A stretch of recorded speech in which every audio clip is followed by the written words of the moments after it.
पास है वो है मनुष्य।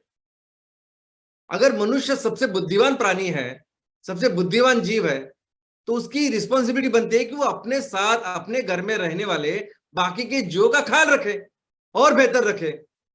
लेकिन इससे एग्जैक्टली उल्टा आज हो रहा है। इस पूरी दुनिया को, इस पूरे जीवों का एक ही जो घर है, उसको बर्बाद कर रहा है ये मनुष्य। पिछले सिर्फ 200 सालों से जैसे ही उसने इस जीवाश्म ईंधन की शुरुआत की है, उसका इस्तेमाल करना चालू किया है, तब से उसके आंखों के सामने ये तबाही हो रही है और फिर भी हम लोग उसका इस्तेमाल करे जा रहा है। और आज ऐसी परिस्थिति में आ चुके हैं कि हर दिन 150 से लेकर 200 इतने जीव इस धरती से हमेशा के लिए लुप्त हो जा रहे हैं, हमेशा के लिए इस घर से निकल जा रहे हैं। और मुझे तो लगता है कि 200 नहीं, 200 से कई ज्यादा होंगे। मनुष्य कैसे तय करेगा 150 200, जबकि उसको सिर्फ 20% इस पूरे सृष्टि के बारे में पता है, इकोसिस्टम में रहने वाले जीवों के बारे में पता है। तो 200 से कई ज्यादा स्पेसीज, यानी ह्यूमन, हम जो मनुष्य है ना, हम भी एक स्पेसीज है।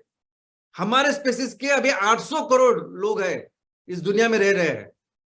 मैं कह रहा हूं कि ये स्पेसीज जब कोई लुप्त हो रही है, तब उसका एक भी जिंदा कोई मिसाल वहां नहीं है अभी धरती के ऊपर। हर दिन 200 से ज्यादा ऐसी वनस्पति और प्राणी दुनिया के लिए हमेशा निकल जाएंगे और वो कभी नहीं आएंगे। जिन जीवों का इस धरती माँ ने करोड़ों सालों से ख्याल रखा है, उस धरती को इस तरह हम लोग बर्बाद कर रहे हैं। दोस्तों, हमेशा जब भी कोई साल बदलता है, तब तो उस साल के आखिरी में हम रिकैप करते हैं। हम देखते हैं कि उस साल के आखिर में दिसंबर में बहुत सारी डिस्कशन होती है कि इस साल में क्रीड़ा क्षेत्र में क्या हुआ, इस साल में मनोरंजन में क्या हुआ, इस साल में आर्थिक क्षेत्र में क्या हुआ, सामाजिक क्षेत्र में क्या हुआ। ऐसे अलग अलग क्षेत्र की हम बात करते हैं, डिस्कस करते हैं, बताते हैं। लेकिन दोस्तों, कभी आपने सोचा कि इस साल में ये जो ग्लोबल वार्मिंग पर्यावरण है, इस क्षेत्र में क्या हुआ? हम सोच नहीं सकते, इतनी बड़ी बड़ी दुर्घटनाएं हुई इस साल। ऐसे बड़ी बड़ी दुर्घटनाएं शायद आपने अभी तक सिर्फ मूवी में देखी होगी, लेकिन मूवी में भी आपने कभी देखा नहीं होगा इतनी भयानक दुर्घटनाएं इस साल ग्लोबल वार्मिंग की वजह से हुई।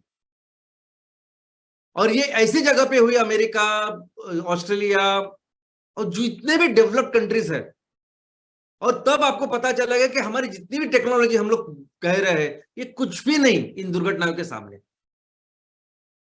और जब भी हम देखते हैं दुर्घटनाओं को टीवी पे या मूवी में, तो हमें उनका स्केल नजर आता है, वो इमोशंस नहीं नजर आते हैं। अगर आपने अपने आंखों के सामने अगर ऐसी चीजों को देखा है, तो आप महसूस करोगे।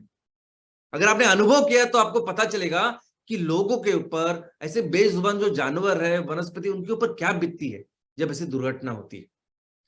दोस्तों, और बहुत दुख की बात यह है कि यही साल, एक तरफ इतनी बड़ी बड़ी दुर्घटनाएं हो रही है, सबसे ज्यादा जो डैमेज, डिस्ट्रक्शन हमने इस साल देखा। एट द सेम टाइम जिसकी वजह से सब हो रहा है, हम जितना ये धुआं प्रदूषण कर रहे हैं, उसकी वजह से सब कुछ हो रहा है ना, इस साल सबसे ज्यादा प्रदूषण हमने किया। जिस ईंधन को जलाने की वजह से, इस्तेमाल करने की वजह से ग्लोबल वार्मिंग हो रही है, उस ईंधन का भी सबसे ज्यादा इस्तेमाल हम लोगों ने किया। इस साल कार्बन डाइऑक्साइड का प्रमाण सबसे ज्यादा था, मीथेन का प्रमाण सबसे ज्यादा था। और जो कुछ इंडिकेटर्स है इस ग्लोबल वार्मिंग के, वो सबसे अपने मैक्सिमम चीजों पे थे। दोस्तों, यही चीज है कि आज दुनिया में जितने भी संस्थाएं हैं जो ग्लोबल वार्मिंग में, जो पर्यावरण में, इस धरती माँ के लिए काम कर रही है, इन सभी ने इस साल पूरी दुनिया को दिया है रेड अलर्ट।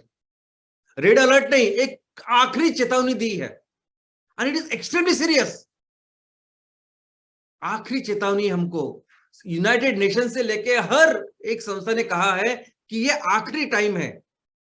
अगर हमें कुछ कर सकते हैं, हमें तो अब भी करना होगा, क्योंकि इसके बाद अगर ये फाइनल कॉल में अगर हम लोग जगे नहीं और कुछ किया नहीं, तो ये पृथ्वी, ये दुनिया हमेशा के लिए इरिवर्सिबल मोड पे जाएगी। दोस्तों, ये पूरी जो परिस्थिति है ना, ये आनी बानी की आपातकालीन परिस्थिति तैयार हुई है। आपको पता है कब इमरजेंसी डिक्लेयर होती है किसी देश में? हमारे देश में भी एक बार हुई थी। किसी भी देश में जब इमरजेंसी डिक्लेयर होती है, आपातकालीन स्थिति डिक्लेयर होती है, तो उसका मतलब ये होता है कि उस देश पे एक तो युद्ध का माहौल होता है, युद्ध होता है उसके देश में, या उस देश में ऐसी कोई नेचुरल ऐसी कुछ बड़ी दुर्घटना होती है जिसके लिए फिर हर नागरिक को कहा जाता है आपको सिर्फ एक ही काम करना है इस देश को बचाने का। दोस्तों, ऐसी आपातकालीन स्थिति आज हमारी पूरी दुनिया में ये आपातकालीन परिस्थिति आज हमारे सामने है। हम सबको मिलकर इसके लिए काम करना होगा और एक ही तरीका है। ये अब बिजनेस के बारे में आप भी जब एमसीएल में आए होंगे, हम बिजनेस के बारे में सोचते हैं, प्रोडक्ट के बारे में सोचते हैं, उसको बेचने के बारे में सोचते हैं, ग्रोथ के बारे में सोचते हैं। दोस्तों, ये बिजनेस के साथ कंपैरिजन ही नहीं कर सकते हम लोग। ये ऐसी परिस्थिति में इस तरह का आंदोलन हमें करना पड़ेगा कि हर कोई व्यक्ति, हर कोई ग्राहक अगर किसी भी चीजों से, किसी भी तरह के तरीके से अगर फॉसिल फ्यूल का इस्तेमाल कर रहा है, तो उसको लगना पड़ेगा कि मैं इस आंदोलन का हिस्सा बनूं। अगर मैं अपने घर में एलपीजी का सिलेंडर भी लगा रहा हूं, तो उसको रिप्लेस करके मैं एमसीएल का स्टोव लूं, एमकोल का इस्तेमाल करूं और अपनी तरफ से कंट्रीब्यूट करूं। इस तरीके से काम करना होगा, इस तरीके से आंदोलन का निर्माण करना होगा कि जहां हर व्यक्ति को लगे कि मैं इस दुनिया बचाने के लिए, अपनी मां को बचाने के लिए काम करूं, कंट्रीब्यूट करूं। और ये जो एमकोल हमने दुनिया के सामने रखा है ना, ये एमकोल कोई प्रोडक्ट नहीं है, ये सॉल्यूशन है। ये एकमेव तरीका है दुनिया को बचाने के लिए। कितने सारे देश हैं जिनको लगता है कि ग्लोबल वार्मिंग के खिलाफ काम करें, नहीं चाहिए किसी को भी ग्लोबल वार्मिंग, लेकिन उस देश में जो जनता रह रही है, जो लोग रह रहे हैं, आज उनके लिए इलेक्ट्रिसिटी कंपलसरी है। 1 घंटा भी आप नहीं रह सकते विदाउट इलेक्ट्रिसिटी। तो ये इलेक्ट्रिसिटी तैयार करने के लिए दूसरा कोई ऑप्शन ही नहीं उनके पास। और ऐसे समय पे हम जब एमकोल लेके आ रहे हैं, तो ये दुनिया बचाने का एक सॉल्यूशन है। हर एक व्यक्ति, हर एक संस्था, कोई भी ग्राहक अगर किसी भी मामले में ये कोयला या कोई भी दूसरा फॉसिल ईंधन का इस्तेमाल कर रहा है, तो उसको हम कहेंगे कि ये आपकी कंपल्सन है। ये ऐसा नहीं कि आपकी मर्जी के ऊपर है। आप कहीं भी अगर फॉसिल फ्यूल का इस्तेमाल कर रहे हैं, तो आप दुनिया जलाने के लिए कंट्रीब्यूट कर रहे हो।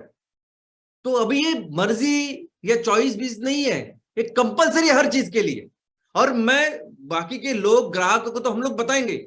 मैं आज आपके सामने रखना चाहता हूं, आज हम सभी लोग जो एमकोल के लिए काम कर रहे हैं ना, हम सभी एमसीएल में से जुड़े हुए लाखों हमारे उद्योजक अभी जो एमकोल के लिए काम कर रहे हैं, तो किसी भी तरीके से प्रेजेंटेशन दे रहे हैं, जमीन के लिए, प्रोजेक्ट के लिए काम कर रहे हैं। दोस्तों, हम एक बहुत अच्छा काम कर रहे हैं। आप पहले समझिए, ये बहुत बड़ा पुण्य का काम हम लोग कर रहे हैं। आज मुझे, आपको, सबको मिलके ये ऐसा मौका मिला है कि पूरे मानव जाति नहीं, पूरी दुनिया की सेवा करने का मौका है ये। कितने सारे लोग हैं, कितने सारे जो एनजीओ में काम करते हैं, वो एनजीओ में पूरा अपनी पूरी जिंदगी उसमें अर्पण कर देते किसी अच्छे काम के लिए, किसी अच्छे पर्पज के लिए। और सोचिए, ये जो विषय है, जिस विषय में हम लोग काम कर रहे हैं, उसमें हजारों एनजीओ काम कर रहे हैं, करोड़ों लोग दिन रात इसके ऊपर मेहनत कर रहे हैं। लेकिन सॉल्यूशन लेके आज एमकोल लेके आज दुनिया के सामने खड़ी है। और सबसे अच्छी बात है ये है कि ये सभी लोग, जो करोड़ों लोग काम करते हैं, उनको तो अपने लिए कुछ चाहिए नहीं होता ना, उनको कुछ मिलता है। लेकिन हम लोग जब ये काम करेंगे, तब इसके साथ हम अपने तहसील के लिए 450 से लेके 500 करोड़ रेवेन्यू का निर्माण करेंगे। यानी हमारे तहसील में 500 करोड़ का हम लोग एमकोल तैयार करेंगे, और वो 500 करोड़ हम अपने किसानों को, लोगों को कमा के देंगे। और आपको पता है, जब 500 करोड़ हम लोग हर साल कमा के देंगे, तो लगभग 5000 करोड़ की इकोनॉमी बनेगी हर तहसील में। क्योंकि जब भी किसी घर में आप 1000 रुपए कमा के देंगे, तो उस 1000 में से 100 रुपए वो राशन के लिए खर्च करेगा, 100 रुपए वो कपड़े के लिए खर्च करेगा, और 100 रुपए कुछ घर में जो चीजें लगती है उसके लिए खर्च करेगा, जूतों के लिए खर्च करेगा। तो इस तरीके से अगर 90% हम लोग खर्च करते हो, 10% ही हम लोग रखते हैं, तो 10 गुना इकोनॉमी बढ़ती है। यानी एक अच्छा काम भी कर रहे हैं, और ऊपर से हम, ये प्रकृति हमें एक बहुत अच्छा गिफ्ट भी दे रही है। और इसीलिए जरूरी है आज इस प्रोडक्ट को समझना, और आज का सेशन इसीलिए है। दोस्तों, प्रोडक्ट बहुत जरूरी होता है। किसी भी सेक्टर में कोई भी कंपनी अगर नंबर 1 का काम कर रही है, उसका एक ही काम होता है, एक ही कारण होता है कि उसका प्रोडक्ट उस पूरे सेक्टर में सभी कंपनियों से बेहतर होता है। कोई भी कंपनी सिर्फ मार्केटिंग की वजह से, ब्रांडिंग की वजह से, प्रमोशन की वजह से कभी नंबर 1 की कंपनी नहीं बन सकती, कभी ब्रांड नहीं बन सकती। कोई भी कंपनी ब्रांड तभी बनती है जब उसका प्रोडक्ट उनको, कस्टमर को जो चाहिए उसको 100% सेटिस्फाई करो। और अगर आप ग्राहकों को संतुष्ट करते हो, और जब ग्राहक दूसरे ग्राहकों को बोलता है कि ये प्रोडक्ट बहुत अच्छा है, ये आप इसके लीजिए, तो दोस्तों ये दुनिया का सबसे स्ट्रांग मार्केटिंग है। तो सबसे इंपॉर्टेंट प्रोडक्ट होता है। और दोस्तों जब एमकोल की बात आती है, एमकोल के बारे में हम हमेशा सोचते हैं कि हमें इस फॉसिल फ्यूल जो है उसको रिप्लेस करना है। हमारा प्रोडक्ट इतना इतना अच्छा है कि कंपैरिजन ही नहीं हो सकता। कोई भी कोयला हो, अंतरासाइड से लेके कोई भी कोयला अगर हो, उसके साथ कंपैरिजन ही नहीं कर सकते। इतना अच्छा, इतना बढ़िया, इतना बेस्ट, सोने जैसा ये हमारा प्रोडक्ट है। दोस्तों सबसे पहले मैं आपको बता दूं कि हमें ये दोनों प्रोडक्ट के कुछ जो गुण है, कैरेक्टरिस्टिक को समझने पड़ेंगे, तब आपको पता चलेगा कि कैसे बेहतर ये अपना प्रोडक्ट है। सबसे पहले समझते हैं कि कोयला ये कैसे बनता है। तो चाहे वो कोयला हो, क्रूड ऑयल हो या नेचुरल गैस हो, ये सभी जो जीवाश्म ईंधन है, फॉसिल फ्यूल है, ये बनते हैं जीवों के अश्म से, ये बनते हैं बायोमास से। ये पूरे मृत बायोमास, मृत जीव जब मरने के बाद जब धरती में आते हैं तो अंडर हाई प्रेशर और टेम्परेचर हजारों सालों के बाद फिर उसका कोयला बन जाता है, उसका क्रूड ऑयल बनता है या नेचुरल गैस बनता है, यानी हाइड्रोकार्बन बनते हैं। और दोस्तों कोयले की अगर बात करें तो कोयले के अलग अलग प्रकार। ये कोयला अपने उस फॉर्मेशन स्टेज में कौन सी स्टेज पे है, यह पूरी तरह से पक गया है, नहीं पका है, इस तरीके से उसके 4 अलग अलग प्रकार है। तो सबसे पहला प्रकार जो है इस कोयले का, जिसको बनने का जो सबसे नया है, जो अभी तक पूरी तरह से पका नहीं है ऐसा भी बोल सकते हैं, उसका नाम है पिट। ये जो कोयला है उसमें कैलोरीफिक वैल्यू बहुत कम होती है, क्योंकि इसमें पानी बहुत ज्यादा होता है। तो पानी ज्यादा होता है जिसकी वजह से जलता भी पूरी तरह से नहीं है, तो राख ज्यादा तैयार करता है। कैलोरीफिक वैल्यू उसकी कम होती है। लेकिन आपको सुन के ताज्जुब होगा कि फिर भी कई सारे जगह पे इस पिट का इस्तेमाल किया जाता है। दूसरा है लिग्नाइट। अभी लिग्नाइट नाम का ये जो कोयला है ये पिट से जरा बेहतर है। उसका जो फॉर्मेशन वो पहले चालू हुआ है, वो इतना यंग नहीं है, तो उसकी कैलोरीफिक वैल्यू जरा बेटर है पिट से। लेकिन बाकी के दोनों भी जो कोयले हैं उससे इसका मॉइस्चर ज्यादा है, इसमें पानी ज्यादा होता है, इसमें कार्बन कम है, कैलोरीफिक वैल्यू कम है, और ये भी लिग्नाइट भी जब जलता है ना तब जलता कम है और राख ज्यादा तैयार करता है। और दुख की बात यह है कि हमारे देश में सबसे ज्यादा जो इस्तेमाल होता है वो लिग्नाइट है। हमारे देश में जितना भी कोयला इस्तेमाल होता है सबसे ज्यादा हम इस्तेमाल कर रहे हैं लिग्नाइट। और यही कारण है कि पूरी दुनिया में सबसे ज्यादा प्रदूषित अगर कोई देश है तो वो है भारत। पूरी दुनिया में जितने भी प्रदूषित शहरें हैं, पहले 20 जो सिटीज है, जो शहर है, उसमें 13 शहर है अगर किसी देश के तो वो है भारत। आप सोच सकते हैं कि हमारे देश की ये हालत है, और इसका कारण है ये लिग्नाइट। इस लिग्नाइट को जलाने की वजह से इतनी प्रदूषण आज हमारे देश में है कि दुनिया में सबसे ज्यादा हवा के प्रदूषण की वजह से जो मौतें होती है, जितने लोग मरते हैं, वो सबसे ज्यादा मरते भारत में। इसके आगे है बिटुमिनस। बिटुमिनस एक ऐसा कोयला है जो लिग्नाइट से बेहतर है। पूरी दुनिया में सबसे ज्यादा इस्तेमाल बिटुमिनस का होता है। इसकी कैलोरीफिक वैल्यू बेटर होती है, मॉइस्चर कम होता है। और नंबर 1 आई मीन बिटुमिनस का और 2 प्रकार भी कुछ लोग करते हैं, बिटुमिनस और सब बिटुमिनस। और जो नंबर 1 का कोयला है, जो सबसे ज्यादा पका हुआ कोयला है, जिसमें मॉइस्चर कम होता है, कैलोरीफिक वैल्यू बेहतर होती है, उसको कहते हैं एंथ्रासाइट। पूरी दुनिया में जितना भी रिजर्व है कोयले का, ये 1% सिर्फ रिजर्व है एंथ्रासाइट का। पूरी दुनिया में जितना भी कोयला इस्तेमाल होता है 10% कोयला इस्तेमाल होता है एंथ्रासाइट का, और मैक्सिमम बिटुमिनस का। इसके आगे भी और एक कोयला है जिसको ग्रेफाइट कहते हैं, और जो पेंसिल में हम लोग लिखने के लिए या किसी इंडस्ट्री में इसका इस्तेमाल होता है।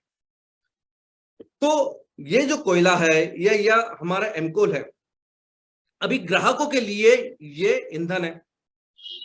ग्राहकों के लिए जब इसको ईंधन करके इस्तेमाल करना है तो अलग अलग तरह के ग्राहक हैं। कोई ग्राहक ऐसा है कि जिसको इलेक्ट्रिसिटी बनानी है, कोई ग्राहक है जिसको स्टील बनाना है, किसी को सीमेंट के लिए चाहिए। तो जब एक ईंधन करके हम इसको देखते हैं तो कुछ इसके वैशिष्ट्य होते हैं, कैरेक्टरिस्टिक होते हैं, गुण होते हैं, जिसको देख के ग्राहक उसको लेता है और जो हमें अच्छी तरह से समझने होंगे। सबसे पहले मॉइस्चर, कि इस कोयले में मॉइस्चर कितना है। मॉइस्चर यानी गीलापन, यानी पानी। और हम सभी जानते हैं कि अगर किसी चीज अगर कोई गीली है तो वो बराबर से जलती नहीं है। तो ऐसा कोयला है जिसमें मॉइस्चर ज्यादा है, गीलापन ज्यादा है, तो उसकी कैलोरीफिक वैल्यू कम होती है, उसका आउटपुट कम होती है। अगर मॉइस्चर कम होता है तो आपका बेहतर कोयला होता है।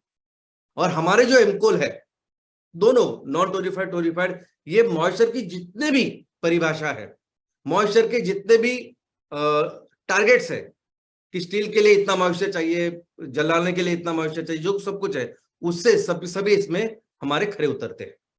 दूसरा ऐश, ये कोयला इस्तेमाल करने के बाद कितनी राख तैयार होगी, ये दूसरी क्वालिटी है। क्योंकि राख कैसे तैयार होती है, आपने देखा होगा कि लकड़ी जलाने के बाद वो राख तैयार होती है। तो राख में क्या होता है, कैल्शियम और ऐसे मिनरल्स होते हैं जो जलते ही नहीं है। और ये मिनरल्स कभी कभी अपने पौधों के लिए बहुत अच्छे होते हैं, इसलिए लोग कहते हैं कि राख को अगर आपने खेतों में डाला तो खेत की बेहतर ग्रोथ होगी, और ये सही है। तो केमिकली हम लोग देख सकते हैं कि कितना आपके कोयले में कितना ऐसा पोर्शन है जो जलेगा नहीं और जो राख में कन्वर्ट होगा। दूसरा ऐसा भी है कि कोयले के बारे में, अगर कोयले में बहुत ज्यादा मॉइस्चर है तो भी राख राख ज्यादा तैयार हो। उसके अलावा ये जो राख है, ये राख के दो प्रकार है। एक तो जहां कोयला हम लोग रखते हैं और उसको जलाते हैं, उस फर्नेस में, बॉयलर में जो राख तैयार होकर नीचे रहती है उसके कहते हैं बॉटम।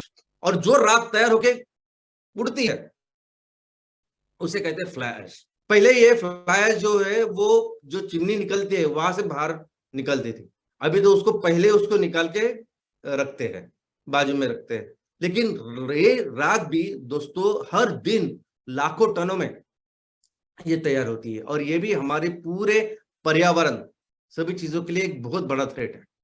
एमकोल की बात करें तो एमकोल में जो राख का प्रमाण है वो बहुत ही कम है। कार्बन कंटेंट, दोस्तों ये जो भी चीजें जो संसार में जलती है ना, वो जलती है कार्बन की वजह से। ये कोयला भी जलता है कार्बन की वजह से।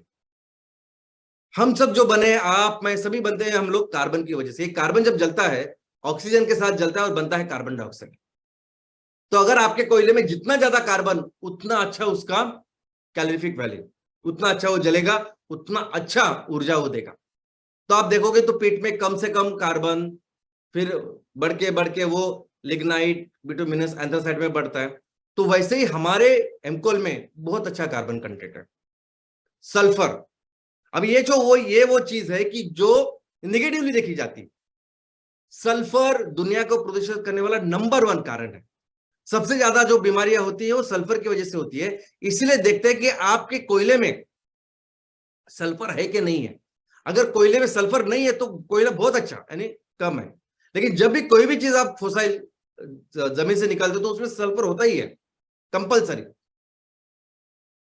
दोस्तों जितने भी इस ईंधन के जो नॉर्म्स है ना, इवन पेट्रोल डीजल के नॉर्म्स है, वो भारत 5 या 6 स्टेज या यूरो 5, 6 ऐसे जो ईंधन के अलग अलग नॉर्म्स है, ये सब होते हैं इस सल्फर की वजह से।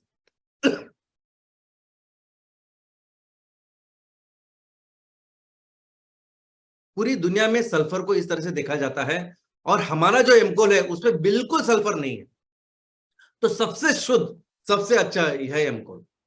दूसरा ऑफकोर्स कैलोरीफिक वैल्यू, यानी आप जो जिस कोयले का इस्तेमाल करोगे उसमें कितनी ऊर्जा तैयार होगी और मैं कितना प्रोडक्शन कर पाऊंगा। अगर मैं पावर प्लांट चला रहा हूं तो मुझे अगर हर दिन 100 मेगावाट बिजली तैयार करनी है, इतने यूनिट्स तैयार करने, तो मुझे कितना टन कोयला लगेगा।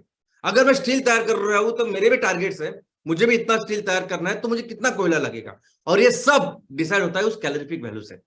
तो कोई भी अगर व्यक्ति जब एमकोल की तरफ देखेगा, किसी भी कोई ईंधन की तरफ देखेगा, तो पहले वो देखता है कि कैलोरीफिक वैल्यू क्या है। और बहुत बेहतर हमारी कैलोरीफिक वैल्यू जो आप देखेंगे एमकोल की, इनफैक्ट नॉन टोरिफाइड की भी इतनी ज्यादा है कि वो जो कैलोरीफिक वैल्यू वो हम लोग बाहर से मंगाते हैं। ये कोयला जो है वो उसके दो अलग अलग प्रकार भी है। एक ऐसा कोयला जिसे थर्मल या स्टीम कोल ऐसा कहा जाता है, जिस कोयले का इस्तेमाल सिर्फ और सिर्फ बिजली तैयार करने के लिए या भाप तैयार करने के लिए किया जाता है, जिसमें मॉइस्चर ज्यादा होता है। और दूसरा तरह का जो कोयला है उसे मेटल इंडस्ट्री में, मेटलर्जिकल एप्लीकेशन में उसका इस्तेमाल किया जाता है। अभी ये जो मेटल है, इस मेटल में बहुत ज्यादा टेम्परेचर पे काम करना पड़ता है, और वो जो कोयला है जिसमें ज्यादा मॉइस्चर होता है, पानी ज्यादा होता है, वो उस टेम्परेचर तक टिक ही नहीं पाता। ऐसा कोयला जो उस टेम्परेचर पे, जिस टेम्परेचर पे पीक आयन से स्टील का निर्माण होता है, उस टेम्परेचर पे, तो उसे कहते हैं कुकिंग कोल। तो इस कोयले को कुकिंग और नॉन कुकिंग ऐसा भी कहते हैं। तो ऐसा कोयला कि जिसमें मॉइस्चर कम है और वो उस टेम्परेचर पे सपोर्ट करता है जिस टेम्परेचर पे स्टील का निर्माण होता है, तो उस टेम्परेचर में ये कोयला कोक में तब्दील होता है, कोक। और फिर कोक के प्रेजेंस में ये स्टील का निर्माण होता है, किसी भी मेटल का निर्माण होता है। तो ऐसे कोयले जो कोक का निर्माण करते हैं उसे कहते हैं कुकिंग कोल, और ऐसा कोयला जिससे कोक का निर्माण नहीं हो सकता उसे कहते हैं नॉन कुकिंग कोल। इसके अलावा गवर्नमेंट का अपना एक कोयले का क्लासिफिकेशन है। दोस्तों, ये पूरा जो कोल का बिजनेस है या कोल का पूरा व्यवस्थापन है, ये देखने के लिए हमारे सेंट्रल मिनिस्ट्री में एक पूरा डिपार्टमेंट है जिसे कहते हैं मिनिस्टर ऑफ कोल, और उनके गाइडलाइंस होती है, उनके एसओपीज होते हैं, मार्गदर्शक तत्व होते हैं, सूचना होती है। तो ऐसे ही 4 मार्च 2021 की एक गाइडलाइंस है, एसओपीज है, जो आपको गूगल पे दिखाई देगी। अगर आपको चाहिए तो आप एमसीएल से लीजिए। तो इसमें ये पूरे कोल का कितना क्लासिफिकेशन वगैरह है वो सब दिया हुआ है। तो उनके अनुसार कैलोरीफिक वैल्यू के बेस पे जो कोयले के अलग अलग प्रकार है वो 17 प्रकार है, जिसे G1 से लेके G17 ऐसे कहा है, ऐसे कहते हैं। G1 यानी सबसे अच्छा कोयला, जिसकी कैलोरीफिक वैल्यू 7000 या उससे ज्यादा है, और G17 यानी सबसे न्यूनतम ऐसा कोयला कि जिसकी कैलोरीफिक वैल्यू सिर्फ 2200 इतनी है। इसके अलावा जो कुकिंग कोल है, जो स्टील इंडस्ट्री में इस्तेमाल होता है, उसकी भी क्लासिफिकेशन 8 अलग अलग तरह के क्लासिफिकेशन। पहले दो कौन से हैं? तो स्टील ग्रेड कोयला 1, स्टील ग्रेड कोयला 2, अब ये ऐश कंटेंट के ऊपर है। और बाद में जो बचे हुए 6 है ना, उसे कहते हैं वॉशरी ग्रेड का कोयला, यानी उस कोयले को वॉश करना पड़ता है, फिर बाद में उसे हम अपने फैक्ट्री में उसका इस्तेमाल कर सकते हैं। और मुझे कहने में बहुत हर्ष होता है कि हमारा जो नॉन टोरिफाइड कोयला है वो भी स्टील ग्रेड 1 का है।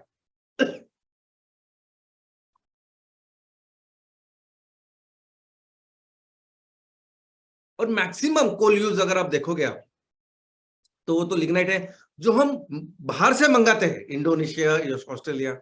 मैक्सिमम मंगाने वाला जो कोयला, उसकी कैलोरीफिक वैल्यू ये 3500 से लेके 4500 इतनी है। ये सभी जो नंबर्स है वो उस बुक में दिए गए हैं। अभी इस एमकोल का रॉ मटेरियल, इसके बारे में समझना भी बहुत जरूरी है। दोस्तों, हमारे देश में ये जो बायोमास ब्रिकेट को लेकर जितनी भी फैक्ट्रियां लगी है, उनकी कहानी उस बायोगैस जैसी ही है। कितने सारे बायोगैस के प्लांट लगे अपने देश में, क्यों लगे हैं? तो गीला कचरे के व्यवस्थापन के लिए वो बायोगैस के प्लांट लगे, इसलिए वो ज्यादा कुछ कर नहीं पाते जब ऑयल एंड गैस इंडस्ट्री की बात होती है। वैसे ही बायोमास ब्रिकेट के जितने भी प्लांट लगे हैं वो इसलिए लगे हैं कि हम खेती करने के बाद जितना भी वो खेती का रेसिड्यू होता है, वो बायोमास निकलता है, वो कचरा भी बोलते हैं लोग, वो कचरा निकलता है, उससे हम ये ब्रिकेट्स बनाए। तो पंजाब हरियाणा में जितने भी प्लांट लगाए तो वहां की जो पराली है वो लेके उससे वो ब्रिकेट्स बना रहे। गुजरात में जितने प्लांट लगाए वहां मूंगफली का जो बचा हुआ बायोमास होता है उससे बनाता है। महाराष्ट्र में कॉटन का जो बायोमास बचता है उससे हम लोग बायोमास ब्रिकेट बनाते हैं। साउथ में कहीं जाओगे तो आप राइस से जो बचता है बायोमास, उससे बायोमास ब्रिकेट बनाते हैं। तो ये हुई एक परिस्थिति। ओके, लेकिन अभी दूसरे ग्राहकों की तरफ से इसको देखिए। आप ग्राहक, आपका बहुत बड़ा प्लांट है, पावर प्लांट है, आपका स्टील का प्लांट है, आपकी सीमेंट की फैक्ट्री है, आपके जितने भी बड़ी बड़ी मशीनरीज है, अभी सभी मशीनरीज की, आपकी सभी प्रोसेस की कोई ना कोई रिक्वायरमेंट है। स्पेसिफिक रिक्वायरमेंट है। तो आपको जब भी ये चीज चाहिए, जब भी आपको ये बायोकोल बोलते हैं, इसे बायोमास ब्रिकेट बोलते हैं, व्हाइट कोल बोलते हैं, जब आपको ये चाहिए और ऊपर से अगर गवर्नमेंट ने पूरा 5% 7% उसमें कानून भी किया है कि आपको 10% तक उसको इस्तेमाल करना है, लेकिन जब ग्राहकों को ये चाहिए तब उसमें यूनिफॉर्मिटी जो चाहिए वो नहीं होती। बहुत बार मुझे अपने प्लांट में डालने के लिए जो एक्चुअली जिसकी इतनी कैलोरीफिक वैल्यू है, जिसका इतना मॉइस्चर है, एश कंटेंट है, वोलाटाइल मैटर है, ये सब चीजें वो वैसे यूनिफॉर्म चाहिए, वो नहीं मिलती। और जिससे अगर मैं लो आज वो इससे बना रहा है, कल बनेगा कि नहीं वो पता नहीं, क्योंकि बायोमास मिलेगा कि नहीं वो पता नहीं। और बहुत सारी जगह पे अगर आप देखोगे तो एक बायोमास से नहीं बनता, कितने सारे प्लांट आप सभी ने देखे भी है। तो उसमें क्या होता है, थोड़ा सा ये लिया, थोड़ा सा वो लिया, बाद में वो लिया, और वो करके फिर अपना वो बायोमास ब्रिकेट बनाते हैं। तो ऐसे तरीके से फिर कस्टमर क्या करेगा, आप मुझे बताइए। कस्टमर, ये कानून एक तरफ है, कस्टमर को भी चाहिए तैयार करे, उसको अच्छी तरह से उसको इस्तेमाल करे और इस ग्लोबल वार्मिंग रोकने में उसकी मदद करे। लेकिन अगर उसे अच्छा प्रोडक्ट ही नहीं मिल रहा है तो कैसे उसको इतनी बड़े स्केल पे उसका इस्तेमाल करे, आप बताइए। और दूसरा क्या होता है, बाइंडिंग मटेरियल। ये सभी जो बनता है ना, ये बायोमास जो वो ड्राई बायोमास से बनता है। अभी ड्राई इस बायोमास को एक छोटे छोटे छोटे एकदम छोटे छोटे टुकड़े ग्रैन्यूल्स किए जाते हैं, और बाद में उस पूरे ग्रैन्यूल्स को कॉम्पैक्ट करके फिर उससे ईटे बनाई जाती है, आई मीन सॉरी, कोल बनाया जाता है। अभी आप सब बहुत जगह पे ना केमिकल्स का भी इस्तेमाल होता है, यानी इन जो ग्रैन्यूल छोटे छोटे हमने ग्रैन्यूल्स बनाए हैं, उसको चिपकाने के लिए, गोंद के लिए केमिकल्स का इस्तेमाल होता है, जो केमिकल्स अपने फैक्ट्री में जो मशीनरी उसको खराब कर सकते हैं। ऑफकोर्स कई जगह वो राइस, गोबर इसका भी इस्तेमाल करते हैं, लेकिन ये आप गोंद करके कौन सा बाइंडिंग मटेरियल इस्तेमाल करके, ये भी बहुत जरूरी होता है, जिसकी वजह से हम इंडस्ट्री में उसको रिप्लेस नहीं कर सकते। और ये सभी जो प्रॉब्लम वो सॉल्व किए हैं एमसीएल ने ना। एमसीएल का रॉ मटेरियल पूरी तरह से स्टैंडर्डाइज है। हम एमकोल में ओडिशा में तैयार करें, एमकोल को राजस्थान में तैयार करें, कर्नाटक में तैयार करेंगे, जहां भी तैयार करें आप, तो हमारा रॉ मटेरियल एकदम स्टैंडर्डाइज है। हम बता सकते हैं कि हमारा जो एमकोल बना है वो 1 2 3 4 इन सभी जो कैरेक्टरिस्टिक से बना हुआ, जो हमारा रॉ मटेरियल है उससे बना हुआ है। यहां तक कि आपने जब भी एमकोल के बारे में स्पेसिफिकेशन अगर मांगा होगा और अगर हमने आपको दिया है तो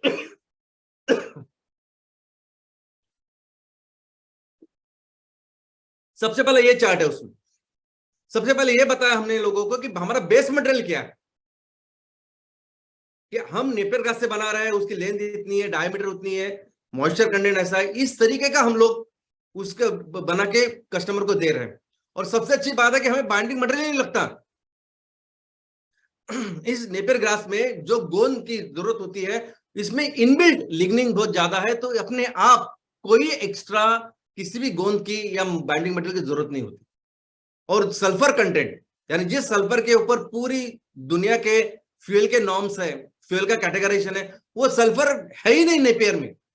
अगर नेपियर में ही सल्फर नहीं है तो हमारे एमकोल में कैसा आएगा सल्फर।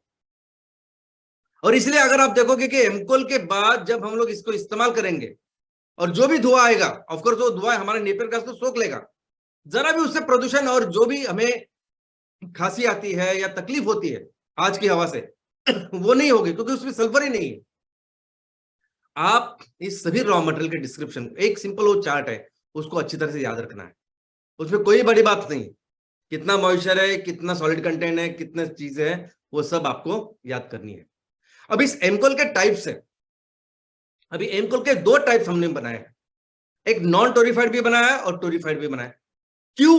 क्योंकि कस्टमर को लगता है, जो कस्टमर है आज कैसे देखे, अब ये जो बड़े बड़े प्लांट्स है उनका एक बजट होता है रॉ मटेरियल के लिए, कोयले के लिए।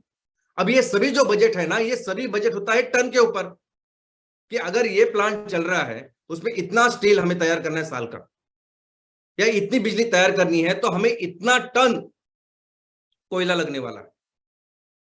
अभी वो टन के हिसाब से उनका जो कोयला है, तो उस प्राइस के ब्रैकेट में हमारे नॉन टोरिफाइड आता है, और लेकिन और उसको कैलोरीफिक वैल्यू भी बहुत बेहतर है। या अगर किसी स्टील को चाहिए, स्टील और मेटल की इंडस्ट्री का, तो ये टोरिफाइड बहुत ही जबरदस्त ऐसा सोल्यूशन है। हमें परदेश में जब देना है, एक्सपोर्ट करना है, तब टोरिफाइड इज द सॉल्यूशन। तो दोनों तरह के हमारे ये जो प्रकार है एमकोल है, नॉन टोरिफाइड, टोरिफाइड, और दोनों को हम एमकोल ही कहेंगे, एमकोल ही कहेंगे, एमकोल टोरिफाइड, एमकोल नॉन टोरिफाइड। ये लोग आपको पूछेंगे कि आप जो एमकोल देंगे इसका फिजिकल डायमेंशंस क्या है, इसकी लेंथ कितनी है, विड्थ कितनी है, डायमीटर कितना है, ये आपको पूछेंगे। तो आपको उनको पूछना है कि आपको क्या चाहिए। आपको छोटी सी बुलेट साइज ऐसी प्लेट चाहिए, उस साइज का चाहिए, या बड़ा ऐसा चाहिए जो आधे किलो का, 1 किलो का एक एमकोल हो, क्या चाहिए आपको? क्योंकि प्रोसेस ये है दोस्तों कि पूरा जो प्रोसेस है 99% सेम है, रॉ मटेरियल सेम है, वो 4-5 प्रक्रिया से जब आता है तो वो सेम है। आखिरी जो डाई है, डाई वो हम लोग बदल सकते हैं। कस्टमर को जिस तरह का एमकोल चाहिए, जिस फिजिकल डायमेंशन का एमकोल चाहिए, वो हम लोग तैयार कर सकते, करके दे सकते हैं उसे। कैलोरीफिक वैल्यू कितनी है? तो नॉन टोरिफाइड की 4000 से लेकर 4500 है, टोरिफाइड की 5500 से लेकर 7000 है। ये सब उस चार्ट में है। मॉइस्चर कंटेंट हमारे बहुत कम है जो उनको चाहिए उससे। ऐश कंटेंट, ऐश कंटेंट के बारे में जितने भी मानक है गुणवत्ता के, उससे कम ऐश तैयार होती है हमारे इस एमकोल से। कार्बन कंटेंट, कार्बन कंटेंट भी हमारे इस एमकोल में बहुत बेहतर है। जो इस्तेमाल आज हो रहा है, आई मीन आप बाहर से भी जो मंगा रहे हैं 30%, क्योंकि बहुत ज्यादा तो लिग्नाइट ही इस्तेमाल करते हैं हम लोग, बाहर से जो मंगा रहे हैं आज इंडोनेशिया से, कुछ मंगाने की जरूरत नहीं। इतने इसमें वोलेटाइल मैटर कितना है, अब ये टेस्ट होती है कि आप डाल के देख सकते हो कि इसमें वोलेटाइल मैटर कितना है। तो ये सभी जो ग्राहकों को चाहिए उससे बहुत बेहतर हमारा एमकोल है। लेकिन आपको पूछेंगे ठीक है, आपने ये चार्ट दिया, आपने बताया कि इसमें ये सब कुछ है, लेकिन कैसे प्रूव करोगे आप कि कहाँ है वो रिपोर्ट कि जिसमें बताएंगे कि एमकोल में इतना ये सब कुछ है करके? तो दोस्तों मैं आपको बताऊं कि जो भी हम डिस्पैच करेंगे, जो भी बैच तैयार करेंगे एमकोल का, हर बैच के साथ हमारे फैक्ट्री में जो लैब तैयार होगी, लैब है हर फैक्ट्री में, तो हर बैच का हम ये पूरा डिस्क्रिप्शन करेंगे, टेस्ट करेंगे, सब लैब टेस्ट करेंगे, और हर कंसाइनमेंट के साथ, हर डिस्पैच के साथ ये जो फॉर्म आपको दिख रहा है ये फॉर्म रहेगा कि हम ये जो एमकोल आपको दे रहे हैं इसमें ये पूरी जांच की हुई है और इसकी ये सब टेस्टिंग करके ये सब उसकी कैरेक्टरिस्टिक है, ये सब उसके गुण है। अगर उसने कहा कि नहीं मुझे तो इंडिपेंडेंटली देखना है, आपने तो अपने तरफ से लिख के दिया है, तो कई सारे गवर्नमेंट के लैब्स है, कहीं भी जाकर ये एमकोल को हम लोग उसका रिपोर्ट कर सकते हैं, उसकी जांच करवा सकते हैं और उसका रिपोर्ट उनको दे सकते हैं, उसमें कोई प्रॉब्लम नहीं। ट्रांसपोर्टेशन, तो दोस्तों ये जो भी रेट से हम कस्टमर को ये कोयला एमकोल देंगे तो वो इंक्लूडिंग ट्रांसपोर्टेशन रहेगा। पावर प्लांट को शायद हम लोग मध्य प्रदेश से कुछ माल भेजे, कर्नाटक से भेजे, गुजरात से भेजे, तो इंक्लूडिंग ट्रांसपोर्टेशन रहेगा हमेशा, और इस पे जीएसटी 5% है। इसके अलावा डॉक्यूमेंटेशन, यानी जब भी आप जाओगे तब आपको कुछ डॉक्यूमेंट्स लगेंगे ये लोगों को प्रमोट करने के लिए, बताने के लिए इसके बारे में। तो सबसे पहले इसका एक बहुत ही खूबसूरत ऐसा ब्रोशर बना हुआ है 8 पेजेस का, जो ब्रोशर आप सभी ले लीजिएगा। दूसरा, इसके साथ एक इंट्रो लेटर है, जब भी, क्योंकि ये जो बहुत बड़ी बड़ी संस्था है, बड़े बड़े कॉर्पोरेट्स है और वो बहुत बड़ी मात्रा में कोयले का इस्तेमाल करते हैं, तो बड़े कोई कॉर्पोरेट हो या कोई भी सिंपल सादा अपना वेंडर हो या कोई भी हो, घरेलू भी कोई आदि पर्सन हो, तो उसको एक देने के लिए एक बहुत खूबसूरत एक ही पेज का इस अपना इंट्रो लेटर है, वो आप ले लीजिएगा। बाद में एमकोल का फ्यूल सर्वे फॉर्मेट है 1 पेज का, कोई भी कस्टमर आज की तारीख में क्या क्या ईंधन इस्तेमाल कर रहा है, सिर्फ कोयला ही नहीं, जितने भी ईंधन इस्तेमाल कर रहे हैं उसका एक सिंपल सिंगल फॉर्म है, वो भी आप ले लीजिएगा। बाद में एमकोल का प्रोडक्ट स्पेसिफिकेशन ऑफ कोर्स तो 3 पेज का है, तो उसमें किस बेस मटेरियल से हम लोग बना रहे हैं, क्या अलग प्रोडक्ट है, और हर जो उसकी कैरेक्टरिस्टिक है उसका डिस्क्रिप्शन भी हमने दिया हुआ है। उसके अलावा हम अपनी क्वालिटी को कैसे रखते हैं, कैसे डिलीवरी डिस्पैच के हमारे गाइडलाइंस है, उसका भी डॉक्यूमेंट है, वो आप ले लीजिएगा। एंड ऑफ कोर्स प्रेजेंटेशन, क्योंकि ये सभी जो बड़े बड़े ऑर्गेनाइजेशन है, यहाँ ऐसा नहीं होगा कि एक जगह पे आप जाओगे और वो इमीडिएटली वो आपको ऑर्डर दे देगा। हो सकता है कि आपको प्रॉपर उस बोर्ड के सामने, लोगों के सामने प्रेजेंटेशन करना पड़े, तो वो पूरा जो प्रेजेंटेशन की पीपीटी है वो भी तैयार है, जो हम आपके साथ शेयर करेंगे। और इस पीपीटी के साथ मैंने आपको ये पीपीटी सामने मैंने खुद प्रेजेंट की आपके सामने, तो आप ये प्रेजेंटेशन पीपीटी तो लेंगे, लेकिन हर उस स्लाइड के साथ क्या बोलना है या अगर आपको चाहिए तो वो आप वीडियो भी ले लीजिए कि जिसमें हर स्लाइड के साथ क्या डिस्क्रिप्शन देना है, क्या बोलना है, वो भी आपको मिलेगा। इसके अलावा लेटर ऑफ इंटेंट, यानी कोई भी जब ऑर्डर देगा, ये हमें इस्तेमाल करने वाले करना चाहते हैं तो ये भी है, उसका भी फॉर्मेट है। और उसके बाद ऑफ कोर्स ये डिस्पैच फॉर्मेट जो हम हर कंसाइनमेंट के साथ, हर हमारे एमकोल के बैच के साथ इसको देंगे। रेट क्या है, क्या रेट के गाइडलाइन है? तो दोस्तों, जो भी नॉन टोरिफाइड हमारा एमकोल है उसका रेट है 15 रुपए किलो। जो टोरिफाइड हमारा कोयला है उसका रेट है 25 रुपए किलो। लेकिन अभी एक अच्छी खुशखबरी यह है कि 26 जनवरी 2023 तक, जिस दिन हम अपनी फैक्ट्री का इनॉग्रेशन करेंगे, तब तक कोई भी एक कंडीशनल एलओ है, यानी उसकी जो कुछ कंडीशन है वो लिख के अगर कोई ऑर्डर भी देता है तो उसको 20% छूट देंगे हम लोग। 20%। कभी भी ईंधन में कोई भी छूट नहीं मिलती, 1% भी नहीं मिलती। अगर आपको ईंधन चाहिए होता है तो आपका एलसी हमारे पास होता है। इस तरह का व्यवहार पूरी दुनिया में होता है। लेकिन हम इन सभी जो भी ग्राहक आज की तारीख में एलओआई देंगे उनको हम 20% छूट देंगे, यानी 15 रुपए का जो कोयला हुआ 12 रुपए में हम लोग उनसे एलओआई करेंगे, और जो 25 का है वो 20 में। ये 26 जनवरी 2023 तक है। और ये रेट जब से डिलीवरी चालू होगा उसके आगे 6 महीना उसमें से वैलिड रहेंगे। कम से कम 6 महीना वो उसी रेट को हम उनको देंगे। और कब शुरू होंगे आपकी ये डिलीवरी? तो दोस्तों, अभी जितनी भी फैक्ट्रियां हम लगा रहे हैं 26 जनवरी को, उसके सभी प्रोडक्ट्स के ऑर्डर ऑलरेडी तैयार है ना। ऐसा समझिए कि वो पूरा जो माल है वो ऑलरेडी बुक्ड है। तो जब कोई भी नया एलओआई आएगा, कोई नई ऑर्डर आएगी, तो उनको बताइए कि 6 से 9 महीने लगेंगे मिनिमम। और इस 9 महीने क्यों लगेंगे ये भी बताइए आप। ये हम माइनिंग तो नहीं कर रहे हैं, बहुत बड़ा ब्लास्ट करके निकालेंगे और आपको देंगे, ऐसा नहीं कर रहे हैं। हम प्रॉपरली उसकी खेती करके उससे एमको तैयार करेंगे और आपको देंगे। तो जानते हैं सब लोग, तो 6 to 9 मंथ की डिलीवरी टाइम। उसके अलावा कंडीशनल एलओए भी समझना बहुत जरूरी है। कंडीशनल एलओए देखो अभी क्या है, मैं आपको बोलता हूं। ये जो सेक्टर हम लोग तैयार कर रहे हैं ना, ये हम लोग बिजनेस कर रहे हैं, ऐसा नहीं कि लोगों को पता नहीं प्रोडक्ट के बारे में, लोगों को पता नहीं कि बायोमास ब्रिकेट कैसी बनती है, टोरिफिक्शन का कैसे होता है, या व्हाइट कोल, ये सब लोगों को पता है। लेकिन आज तक पूरी दुनिया में कोई भी ऐसी कंपनी नहीं है ना जिसने ऐसा सोचा है कि हम इस तरह का इसको निर्माण करेंगे, ये फॉसिल फ्यूल को पूरी तरह से रिप्लेस करेंगे। किसी ने नहीं किया। पूरी दुनिया में कोई भी ऐसी कंपनी नहीं है जिसके साथ लाखों किसान है और सब इतने बड़े स्केल पे इसको सोच रही है। इतने बड़े स्केल पे सब काम कर रही है, किसी ने नहीं किया अभी तक। बायोमास तो दुनिया हजारों सालों से इस्तेमाल कर रही है, लेकिन आज इस फोसाइल फ्यूल की वजह से जो प्रॉब्लम, जो संकट में है, इसको सॉल्व करेंगे और इस लेवल का, इस स्केल के ऊपर ऐसा काम करेंगे, ये किसी ने भी आज तक किया नहीं। तो ये पूरी तरह से नया सेक्टर है जो हम लोग डेवलप कर रहे हैं। कई सारे ऐसे चीजें इसमें ऐसे आने वाली है कि जो हमेशा एकदम से नहीं होगी, पहली बार करेंगे हम लोग।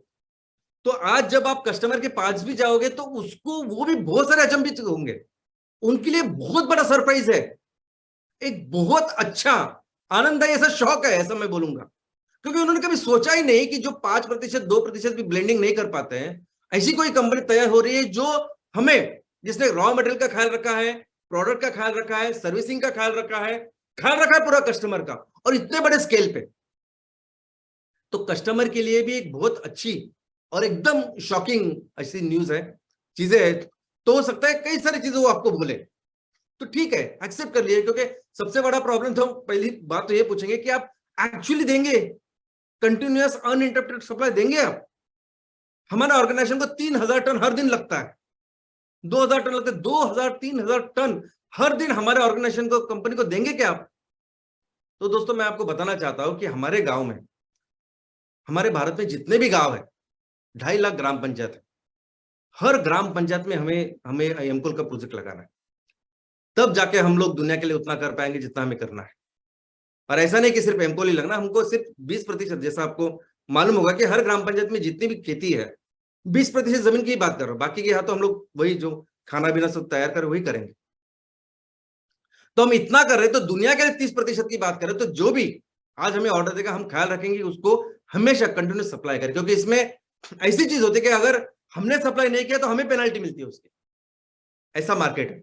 सैंपल चाहिए तो जैसे अभी प्रोडक्शन जिन्होंने अभी एलओआई दिया है उसको जल्दी से हम लोग सैंपल विद लैब रिपोर्ट देंगे कि देखो ये सैंपल लीजिए, लैब रिपोर्ट लीजिए और चालू कीजिए। और उनको दूसरी भी कोई कंडीशन होगी, टर्म होगी, क्योंकि उनको पता ही नहीं कि ऐसा कुछ हो सकता है करके। कोई भी इंडस्ट्री अगर उनका 3000 4000 5000 टन उनको लगता है हर दिन, आपको 100 टन ही देंगे इनिशियली ऑर्डर, और उसमें कई सारी चीजें होगी। आपका ये अगर नहीं हुआ तो वो नहीं हुआ तो ठीक है, सब एक्सेप्ट कर लेंगे हम लोग, क्योंकि वो डरते कि सच में आप देंगे कि नहीं। और हम लोग कंडीशनल एलओआई करेंगे उनसे साथ। ये सब कंडीशन आप उसमें डालिए और बस आप चिंता मत करिए, वो हम संभालेंगे। ऐसा काम करना है। और दोस्तों इस साल जब मैं कहता हूं कि हमें एमसीएल का मूवमेंट करना है, बहुत बड़ा आंदोलन करना है, तो इसका मतलब क्या है? इसका मतलब यह नहीं कि हमें भी रास्ते पे जाना है, नारे लगाने, वो सब काम करना है, बिल्कुल नहीं। हमारे लिए मूवमेंट, हमारे लिए आंदोलन का मतलब एक ही है, और वो है मैक्सिमम बिजनेस। जहां जहां ये फॉसिल फ्यूल, जहां जहां ये कोयला इस्तेमाल हो रहा है, उसको पूरी तरह से रिप्लेस करें हमारे किसानों ने बनाए हुए कोयले के साथ। बस ये हमारा आंदोलन। और मैं जब बोलता हूं तो सिर्फ ऐसा नहीं कि जहां कोयला लोग सोचते हैं वहां, जितने भी जहां जहां जगह पे आज एमकोल इस्तेमाल हो सकता है, जहां जहां से हम इस फॉसिल फ्यूल को हमेशा के लिए एलिमिनेट कर सकते हैं, ऐसे जगह में वो काम करना, मैक्सिमम एमकोल को देना, यह है हमारा आंदोलन। तो आज जितने भी फॉसिल फ्यूल के आई मीन इस जीवाश्म कोल के, कोयले के जितने भी कंपनियां हैं, पावर प्लांट्स है, स्टील प्लांट्स है, सीमेंट्स है, बहुत बड़ी मात्रा में इसका इस्तेमाल होता है। हर जगह इस एमकोल को लेके हमें उसको रिप्लेस करना है। और नहीं होगा, पहली बार अगर आप जाओगे ना तो वो शायद सोचेंगे, बार बार जाएंगे, बार बार जाएंगे, 2 4 3 जगह, जितनी सारी जगह पे जाना पड़े उतना जाएंगे और ये करेंगे। क्योंकि इसका एक जो ऑर्डर है, और वो ऐसा भी हो सकता है कि वो 3000 टन का ऑर्डर लेकिन देंगे आपको इनिशियली 100 टन की, 200 टन की पर डे की। लेकिन उस 100 टन की जो ऑर्डर है ना, वो एक्चुअली वो 3000 टन की ऑर्डर है। ये एक जो ऑर्डर है, इसके वजह से आप दुनिया के लिए एक बहुत अच्छा काम तो करोगे ही, इस धरती माता के लिए हमारा जो कर्तव्य वो तो करोगे ही, लेकिन आप आने वाली जिंदगी में पैसों के लिए कुछ भी नहीं करना पड़ेगा आपको, इतना अच्छा पैसा उससे मिलेगा। और वो हमेशा के लिए ये जीवनावश्यक वस्तु है, आप समझिए। ये कंपलसरी, ये कंपलसरी चीज है जो लगती है, हर दिन लगती है और हमेशा के लिए लगेगी।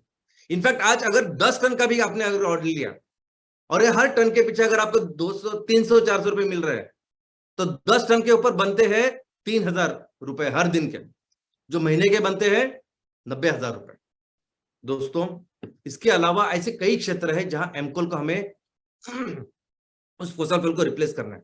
उसमें से एक है एलपीजी, चाहे वो घरेलू एलपीजी हो, हॉस्पिटल का हो, होटल का हो, किसी बड़े रेस्टोरेंट का हो, हर जगह एलपीजी को हमें 100% रिप्लेस करना है। और सोचिए जब इस बिजनेस में आप उतरे हो, आप हम लोग कर रहे हैं, तो इट इज लाइक कोई गैस एजेंसी मिलती है ना, वैसी एजेंसी आपके पास है अभी।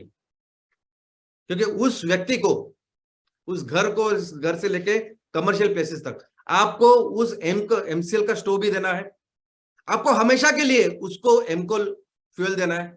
और कोई भी लेगा ना, देखो जो आज की तारीख में जो घरेलू अपना एलपीजी है वो 71 रुपए का है, 70 रुपए 40 पैसे से ज्यादा मिनिमम। तो 71 रुपए से अगर आप 15 रुपए का अगर उसको एमकोल दे रहे हो तो कौन नहीं लेगा, मुझे बताइए आप। ना उसका कभी स्पोर्ट होगा, ना कुछ होगा, कुछ भी नहीं। तो प्रॉपर गैस एजेंसी जैसा काम है और हर सर्विस आप ही देने वाले, तो वैसा काम करना है। फर्नेस ऑयल ये दुनिया का बहुत बड़ा शत्रु है, आपको पता नहीं, लेकिन बहुत सारे कंपनियां, इंडस्ट्रीज ये डीजल को अफोर्ड नहीं कर पाते। आपको पता है डीजल कितना हो गया? तो ये 35 40 42 रुपए का अभी जो फर्नेस ऑयल है, ये बहुत बड़ी क्वांटिटी में आज इस्तेमाल होता है। और ये फर्नेस ऑयल यानी सबसे गंदा फ्यूल है। कभी भी जब फर्नेस ऑयल के बड़े बड़े टैंक्स होते हैं, इंडस्ट्री में जाइए आप देखिए, तो नीचे तो 5-6 फीट तो आपको सिर्फ कचरा नजर आएगा, इतना बड़ा। उसको जलाने के बाद, फर्नेस ऑयल को जलाने के बाद जितना धुआं होता है उसको आप देखिए। डामर से जरा नीचे ऐसा ही है, डामर जैसे जलता है इतना काला धुआं करता है, डामर से थोड़ा सा कम होता है फर्नेस ऑयल। लेकिन आज के तारीख में जहां जहां फर्नेस ऑयल इस्तेमाल हो रहा है उसको 100% रिप्लेस कर सकते हैं हम लोग एमकोल के साथ। और आज 40 रुपए का 45 रुपए का अगर वो एफओ फर्नेस ऑयल खरीद रहे हैं और उसको हम लोग 15-20 रुपए का अगर सोल्यूशन दे रहे हैं, तो अगर उस व्यवस्था को लगाने के लिए अगर उनके कुछ पैसे लग रहे हैं किसी इंडस्ट्री के, तो वो पैसे उनके 1 साल में 1.5 साल में आने वाले हैं वापस। और ये भी काम आप ही करेंगे दोस्तों। एलडीओ भी कई सारी जगह पे डीजल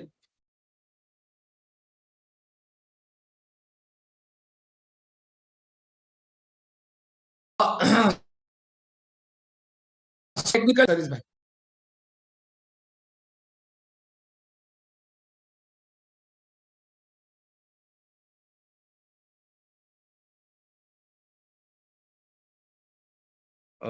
क्या मेरी स्क्रीन दिख रही है Lavesh sir, yes sir. Okay okay ठीक है।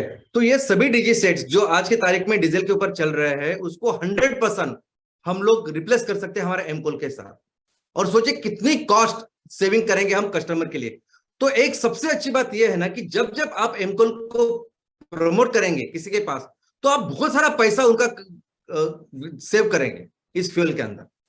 इसके अलावा कई सारे जगहों पे भारत में बाहर छोटे बड़े ऐसे कैप्टिव पावर प्लांट्स हैं, खुद के ऑर्गेनाइजेशन के लिए वो खुद बनाते हैं, उसके पूरे सिस्टम से ऐसे जो चल रहे हैं इस एफओ के ऊपर, एलडीओ के ऊपर, नेचुरल गैस के ऊपर, और इनसे सबसे सस्ता और सबसे अच्छा वो एमकोल है। इसको 100% रिप्लेस कर सकते हैं। आज ऊपर से भी बहुत सारा प्रेशर है, बहुत सारे लोगों को लगता भी है कि वो रिप्लेस करें, लेकिन उनके पास सोल्यूशन नहीं है, और सोल्यूशन है एमकोल।